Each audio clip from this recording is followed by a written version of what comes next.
Bonjour à tous, dans cette vidéo nous allons voir comment on engage un combat et comment on le gère.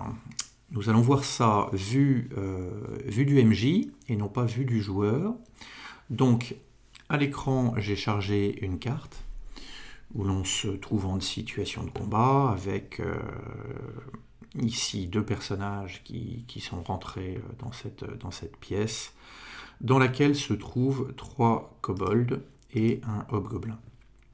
Alors, pour gérer un combat dans Encounter Plus, nous allons principalement utiliser la fenêtre d'initiative, donc qui se trouve ici. Alors, par défaut, elle est en haut à gauche. On l'affiche ou on la cache en cliquant dans la barre du haut sur Initiative. Et c'est une fenêtre que l'on peut déplacer où l'on veut sur l'écran et redimensionner. Donc en fonction de ce qui vous semblera le plus pratique. On va également utiliser la barre de combat qui se trouve en bas de l'écran. Vous voyez, on va y revenir. Nous allons aussi utiliser les différents tokens qui sont sur la carte, à la fois pour les déplacer et pour déclencher leurs actions d'attaque et pour modifier leur point de vie, à la hausse ou à la baisse. On va pouvoir aussi utiliser une fenêtre ici de message. Alors c'est une fenêtre de chat classique, mais vont également s'afficher dans cette fenêtre de message les différents résultats des jets de dés. Donc là aussi c'est une fenêtre qui est dimensionnable et qui peut être déplacée et qui s'affiche ou se cache en cliquant sur cette petite icône dans la barre du haut. Et on peut également, vous voyez qu'il y a également ici un dice roller, donc on peut utiliser également cette fenêtre pour taper un jet de dés et afficher le résultat du jet de dés. Alors, je ne sais pas si je veux lancer un des 20 plus 4 par exemple. Voilà. Et donc je peux lancer un des 20 plus 4 et avoir le résultat. Mais vous allez voir que a priori, nous n'aurons pas besoin d'utiliser cette fenêtre. Alors, commençons peut-être par expliquer globalement la fenêtre d'initiative. Donc la fenêtre d'initiative, elle va permettre de voir l'ensemble des créatures qui sont engagées dans un combat et de suivre le déroulement du combat. Donc on va préparer le combat donc en chargeant dans cette fenêtre d'initiative les différentes créatures qui vont être engagées dans le combat. Alors, quand on clique, vous voyez que si je clique sur un token à l'écran, quand ce token n'est pas engagé dans l'initiative, en fait, il n'affiche que le nom du token.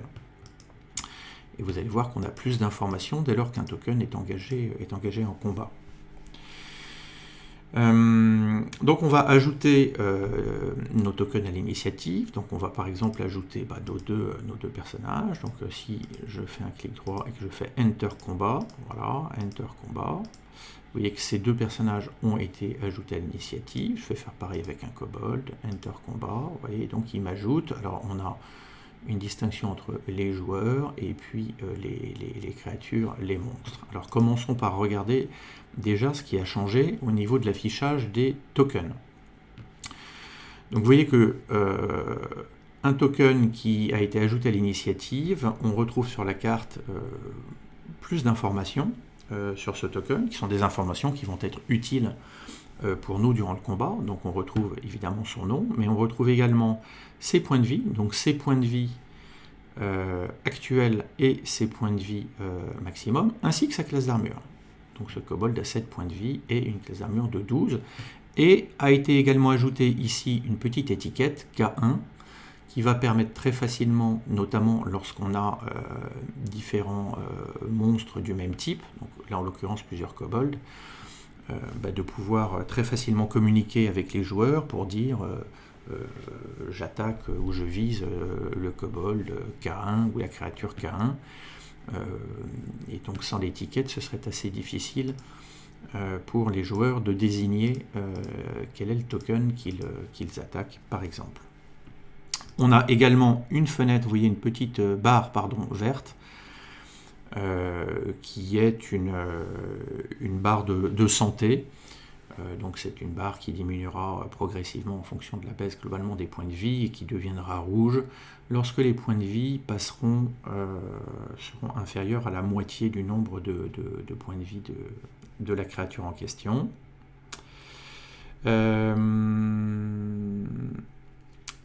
Alors, je vous ai montré comment ajouter donc individuellement des tokens à l'initiative. On va ajouter ces 3 autres créatures également à l'initiative.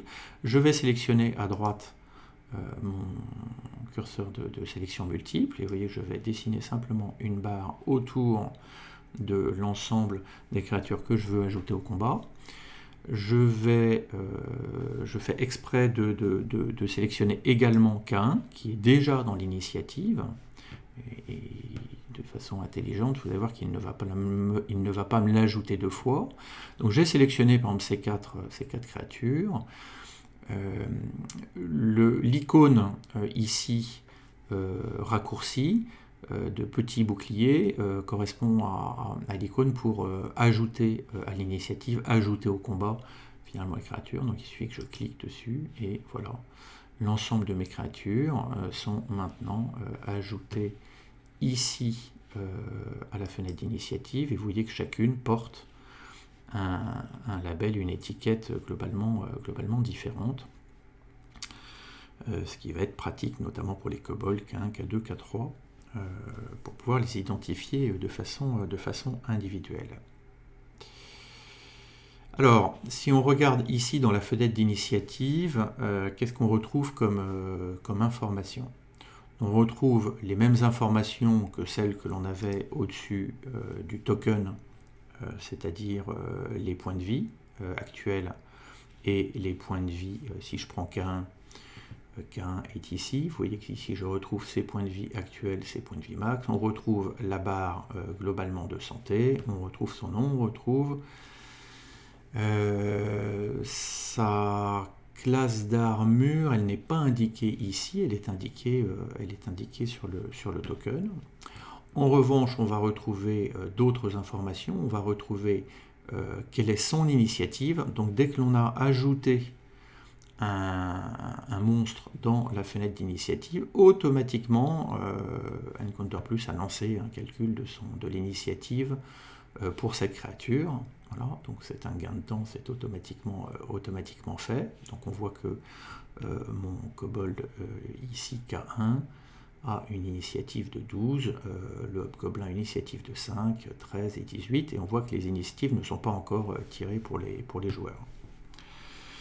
Et on retrouve également l'indice de dangerosité de la créature. Donc mes kobolds, ce sont des indices de dangerosité 1,8 qui représentent un gain de 25 points d'expérience s'ils sont défaits, et le hobgoblin est une créature d'indice de dangerosité 1,2 et 100 points d'expérience. Et vous avez ici le total du combat qui représente 175 points d'expérience pour ceux qui utilisent ces points d'expérience pour faire progresser quelque part les personnages dans vos parties.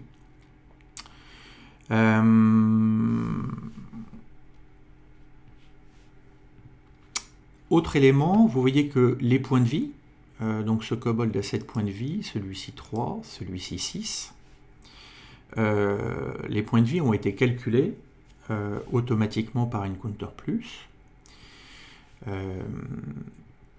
Et donc, ils ont été calculés en fonction de la fiche de la créature. Donc, si je vais afficher la fiche de la créature du kobold, vous voyez qu'un kobold a en moyenne 5 points de vie. Et autrement, le calcul des points de vie est de 2d6.2.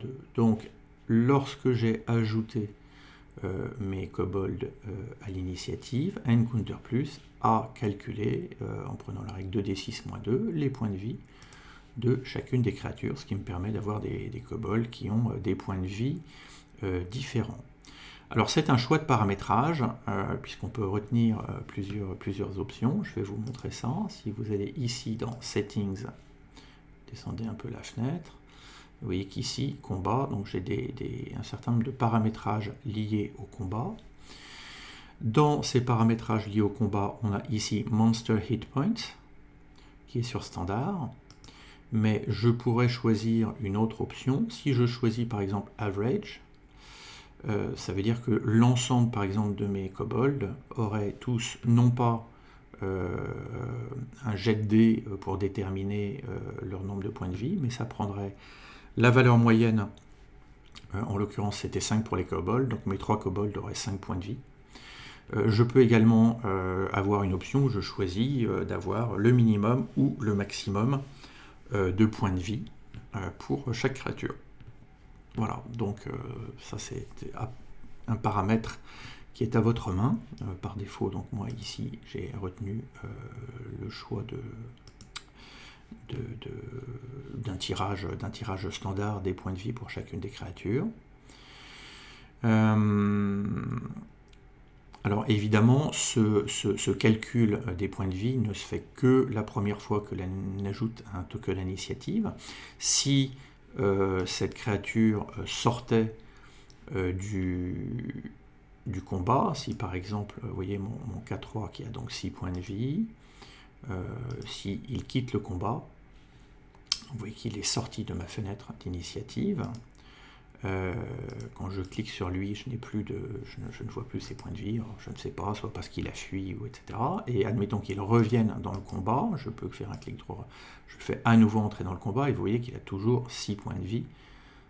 Heureusement, si d'ailleurs il avait été blessé, qu'il avait 3 points de vie, s'il quitte le combat, qu'il revient dans le combat un peu plus tard, évidemment son nombre de points de vie actuel serait conservé.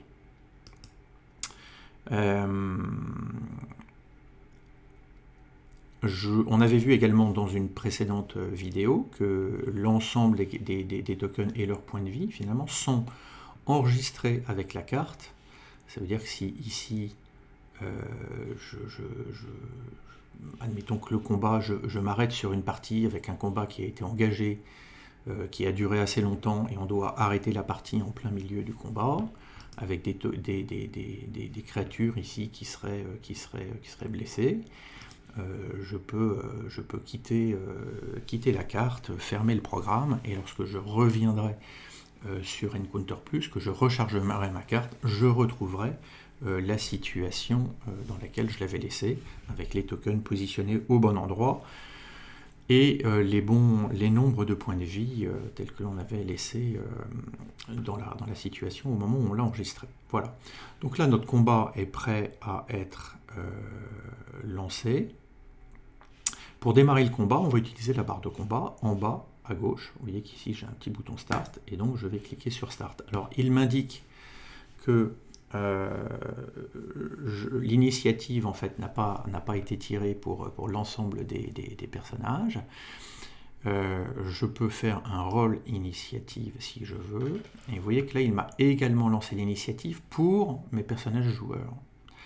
Alors là aussi c'est une option. De notre côté, avec mes joueurs, on a décidé qu'on pouvait être sur un jet d'initiative automatique. Maintenant, on peut tout à fait, en allant dans Settings, là aussi dans Combat, vous voyez qu'ici j'ai Roll Initiative for Players. Dès lors que cette option est activée, on donne la possibilité à Encounter Plus de faire les jets d'initiative également pour les joueurs. Évidemment, vous pouvez décocher cette case et permettre à vos joueurs de lancer eux-mêmes globalement leur propre jet d'initiative. Donc une fois finalement que ces jets d'initiative ont été faits, la fenêtre ici d'initiative affiche donc les résultats des jets d'initiative que l'on retrouve ici, alors en petit, vous voyez, une fois qu'on a lancé le combat, alors je ne sais plus, c'est un 16 ou 18, 13, 12, 8, 8. Donc on a l'ensemble des participants au combat qui sont classés, triés de haut en bas par ordre d'initiative, la plus élevée à la plus basse. Et vous avez une petite étiquette ici, vous voyez que l'étiquette s'affiche en orange pour indiquer à quel token c'est le tour de jouer. Donc on retrouve ça à la fois sur l'écran, donc je vois qu'ici c'est au Kobold K3 de jouer puisque c'est lui qui a eu l'initiative, le jet d'initiative le plus élevé, et on retrouve également cette étiquette ici sur ma fenêtre d'initiative. Et vous voyez que une fois que le combat a été engagé, la classe d'armure est affichée sur chacune dans la fenêtre d'initiative ici. On voit la classe d'armure qui s'affiche, et on voit également la vitesse, puisque c'est un élément qui peut servir durant le combat, la vitesse de déplacement de chacune des créatures. Alors, que voient les joueurs de leur côté? Je vais ouvrir ici un écran pour vous montrer. Donc je vais simplement ici ouvrir un écran qui serait, voilà, que je peux un peu agrandir, qui serait l'écran si je projetais, si j'étais là par exemple connecté sur un écran externe, et voilà la vue qu'auraient les joueurs. Donc les joueurs, ils verraient ici la map, avec ce que moi j'ai sur mon écran de MJ, et vous voyez à droite, ils ont également la visibilité dès lors que le combat a été lancé, de l'équivalent de la fenêtre d'initiative, mais avec un nombre d'informations réduite. Donc on retrouve dans cette fenêtre, ils ne connaissent pas le nom des créatures, ils ne connaissent pas leur classe d'armure ni leur point de vie. Par contre, vous voyez, ils voient que ici, c'est à K3 finalement de jouer, et vous voyez que le visuel, ils ont un visuel qui va au-delà du token et qui correspond finalement au visuel que vous avez mis dans la fiche descriptive du monstre. Donc ça permet d'avoir un visuel un peu plus parlant que uniquement le visuel du token pour globalement chacune des créatures. Donc voilà globalement ce que voient vos joueurs de leur côté sur leur écran. Et si j'arrête le combat, voilà, vous voyez qu'ils n'ont plus de fenêtre d'initiative, et finalement la fenêtre d'initiative qui était à droite ici ne s'affiche que lorsqu'on est en mode de combat. Je repasse en mode de combat. Je vais vous montrer également autre chose. Je vais laisser... Oui, je réafficherai la fenêtre. L'affichage de cette fenêtre d'initiative, là aussi, est paramétrable. Donc en fait, si vous allez ici sur Screen, dans In Combat Theme, vous voyez qu'il y a Initiative Style. Donc là, ici, ma fenêtre, moi j'ai choisi qu'elle soit positionnée à droite. On peut la positionner à gauche. On peut très bien éventuellement ne pas afficher de fenêtre d'initiative pour les joueurs, et dans ce cas-là, il n'aurait que les tokens qui sont affichés sur la carte. On peut également positionner cette fenêtre sur le bas de l'écran. Vous voyez ce que j'ai choisi. Voilà, et donc là, vous avez un autre affichage possible, globalement pour les joueurs, où ils voient donc leur écran, et en plus petit, en bas, la fenêtre d'initiative qui s'affiche avec les mêmes informations. Voilà, on voit à quel tour, quelle créature, quel est son tour. Donc là, c'est K3. Voilà. Donc ceci est complètement ici paramétrable, comme vous souhaitez le faire, en fonction de ce que vous préférez ou de ce que vos joueurs préfèrent. Alors, la barre de combat en bas. J'ai déplacé un peu ma carte. La barre de combat, donc il y a ici un bouton qui permet de faire Start-Stop, de démarrer ou d'arrêter un combat. On retrouve le round dans lequel on se trouve, le nom de la créature dont c'est le tour, donc là en l'occurrence K3 Kobold, la durée du combat, donc on est au début du combat, donc sur une base de 6 secondes par round, ici cette durée sera incrémentée, ça c'est les points d'expérience totaux, et vous trouvez ici 2 flèches qui vont permettre, flèche droite on passe au tour suivant, flèche gauche éventuellement si on a oublié quelque chose ou un joueur a oublié et qu'on lui autorise de revenir de compléter son tour, on peut revenir en arrière. Donc on avance en avant et en arrière quelque part dans les tours de combat en cliquant ici sur les flèches. un point intéressant, si vous cliquez ici quand vous êtes sur votre fenêtre de combat, donc là on est sur le tour de K3, donc c'est à ce kobold de jouer, et vous voyez que si je clique ici sur le nom qui est affiché, s'affiche alors la fiche de cette créature. Donc là en l'occurrence j'ai la fiche du kobold avec l'ensemble des informations qui ont été renseignées dans la fiche compendium pour cette créature. Et je vais pouvoir utiliser finalement ces éléments-là, je vais vous le montrer, pour interagir directement et faire agir la créature. Alors, c'est à K3 de jouer. Je vais commencer par le déplacer. Donc, dès lors que j'ai engagé un combat, lorsque je déplace ma créature, vous voyez que s'affiche, je vais l'amener, le faire venir, mettons jusqu'ici. Et vous voyez que s'affiche, là je n'ai pas lâché le bouton, le clic gauche, automatiquement Encounter Plus vous affiche la distance parcourue en nombre de cases, donc là en l'occurrence 3 cases, et l'équivalence en distance, ici dans les paramétrages de ma carte, chaque case faisant 1,50 m, il me dit qu'il a parcouru 3 cases et 4,50 m. Voilà. Donc je lâche le bouton gauche de la souris. Pour déclencher une attaque de ce kobold sur ici mon personnage Erebor, c'est assez simple, alors, plusieurs possibilités, mais je peux très bien cliquer ici sur sa fiche. Je vois ici ses actions. Je vois qu'il, par exemple, donc Dag, attaque d'arme au corps à corps, il a un +4 pour toucher. Et il me suffit de cliquer ici sur le +4.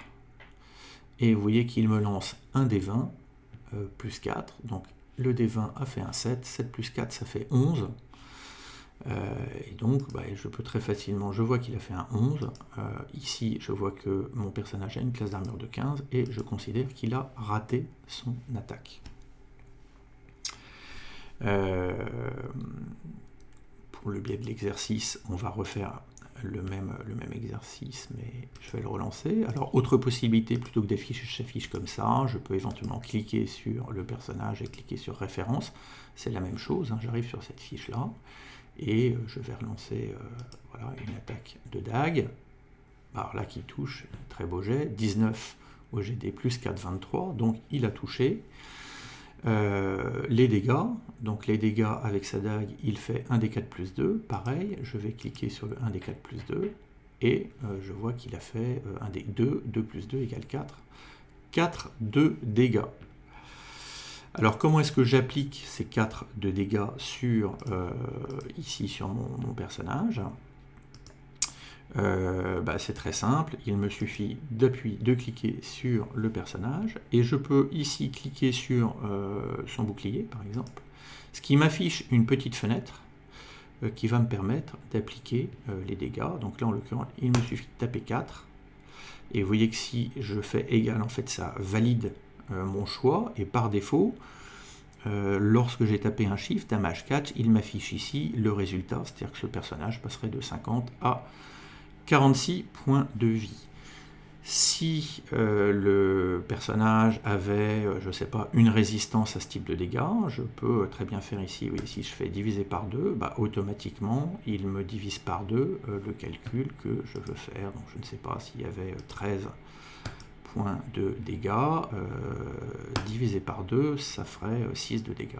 D'accord, voilà. Et si je l'applique, il passera à 44, là je peux supprimer. Donc cette fenêtre est extrêmement pratique.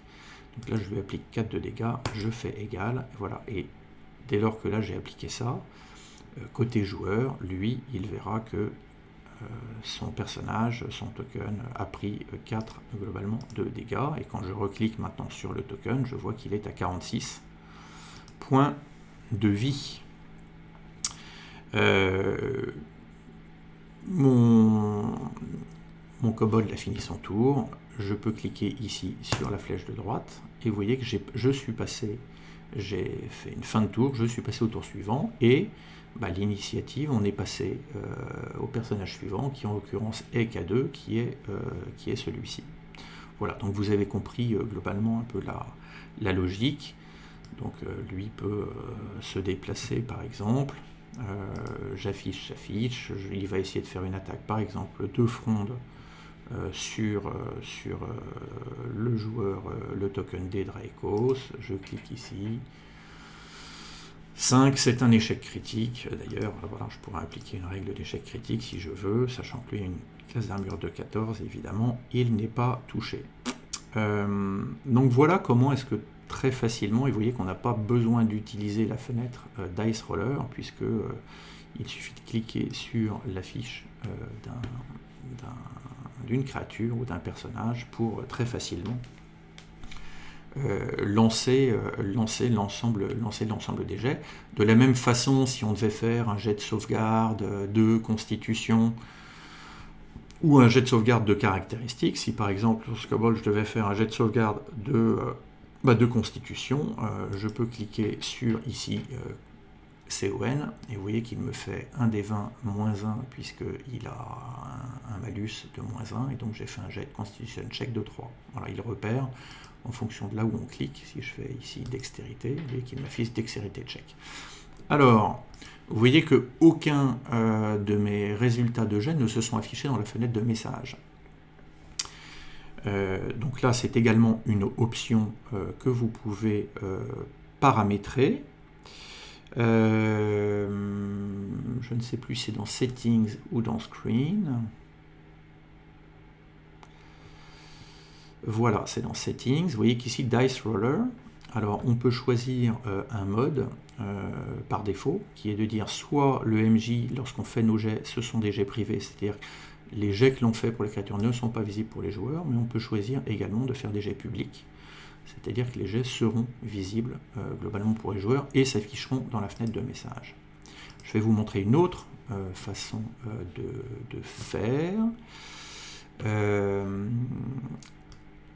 Voilà, si je fais, lorsque un endroit où on peut faire un jet de dés s'affiche, donc là par exemple je suis sur K2, si je peux également, vous avez vu que là si je clique sur le plus 4, il me fait un jet d'attaque, un des 20 plus 4, ok, je vous l'ai montré. Maintenant si je laisse appuyer, si je fais un clic long sur ce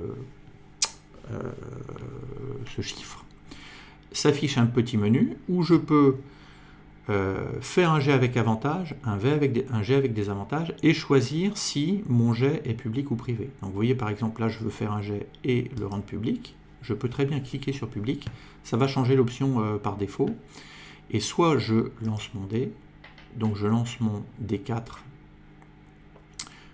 voilà, et automatiquement vous voyez que s'affiche ici le fait que pour K2, le maître du jeu, c'est-à-dire que moi, j'ai fait un jet de toucher avec une dague, un des 20 plus 4, un résultat 16. Voilà. Et donc, mes jets sont dans ce cas affichés. Si je voulais faire un jet avec avantage, par exemple, alors là, ce K2, c'était plutôt la fronde, donc il suffit, je viens ici, je laisse appuyer, je suis toujours en mode public, je veux faire un jet avec avantage, je clique sur avantage, et vous voyez qu'il me lance deux fois 2 des 20, il prend le meilleur résultat, en l'occurrence ici c'était 13 plus 4 égale 17. Voilà, et donc là je considère que 17, Draecos est en 14, il l'a touché, et je vais faire un jet avec ma fronde, un des 4 plus 2 dégâts, voilà, donc pareil, hein, ça s'affiche, donc les dégâts avec la fronde sont de 5, et donc je vais pouvoir venir ici ôter 5 points de vie à Draecos. Voilà. Donc vous voyez que c'est très, très facile pour gérer l'ensemble des options, à la fois pour ajouter des points de vie ou ôter des points de vie. Alors je passe, bon K1, on va passer au suivant.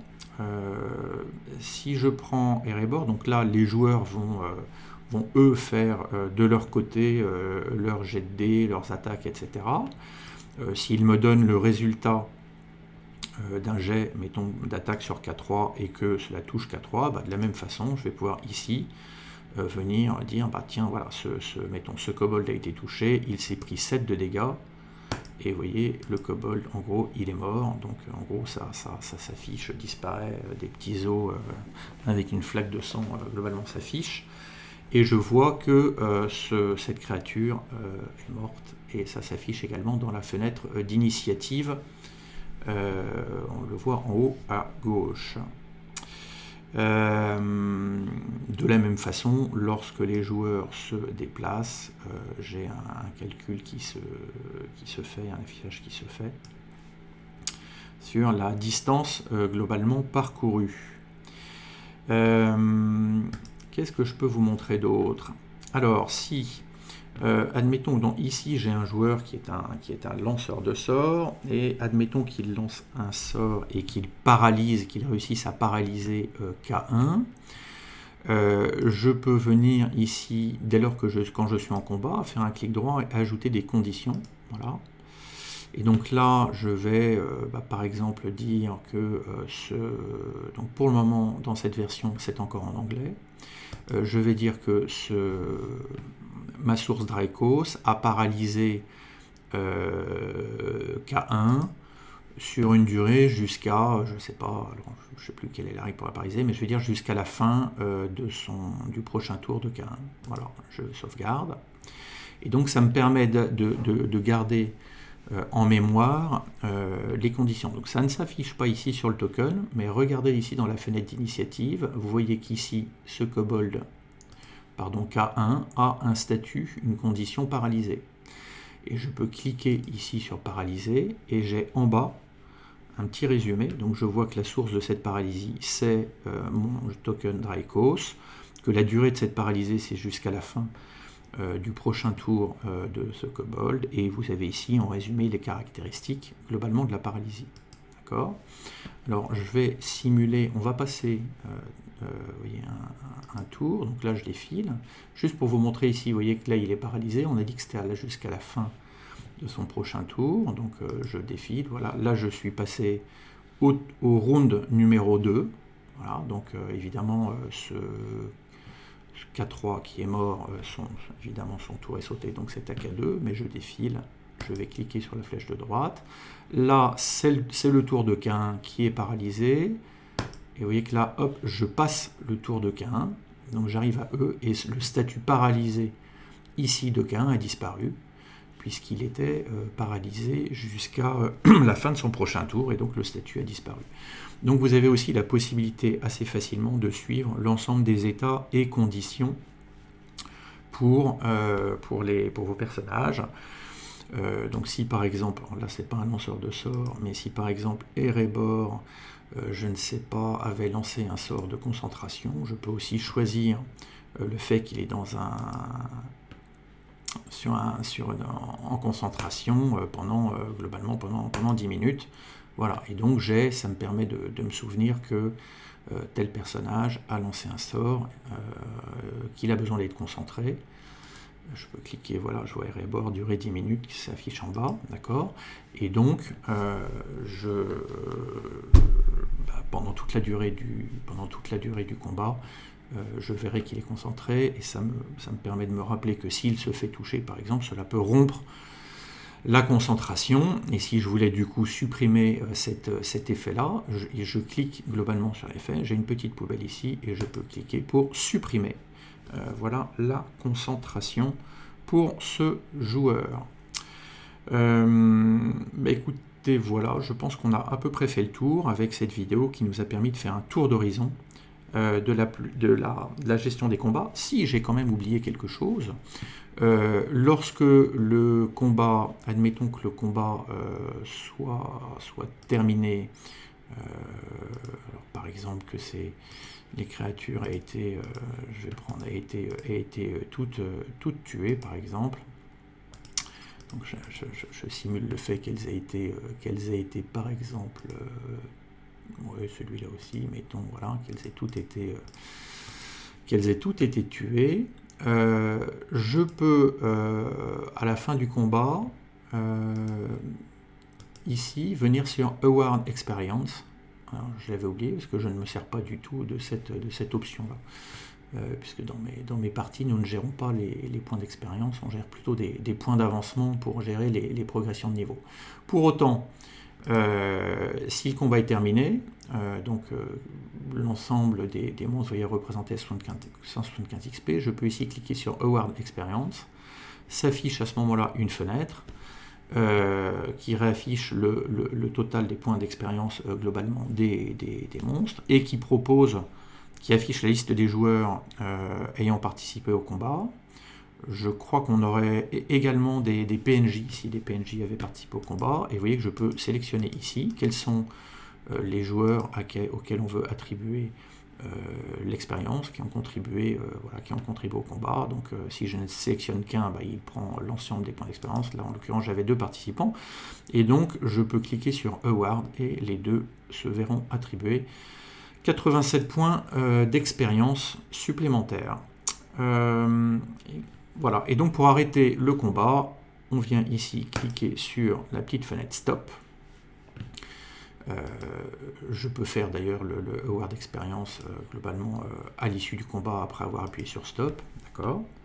Et pour remettre à zéro globalement un combat, je viens cliquer ici, je fais Reset Encounter. Et vous voyez que l'ensemble des monstres qui étaient en combat, notamment qui sont morts, sont supprimés. Ma barre d'état en bas de combat est remise à 0, c'est-à-dire au premier round, etc. Les créatures mortes ont disparu. Il laisse les pour une question simplement visuelle, après vous pouvez très bien les supprimer, mais il laisse afficher à l'écran voilà, les cadavres. Voilà pour cette vidéo. Qui nous a permis de voir et de faire un tour d'horizon de la gestion des combats avec Encounter+. À bientôt.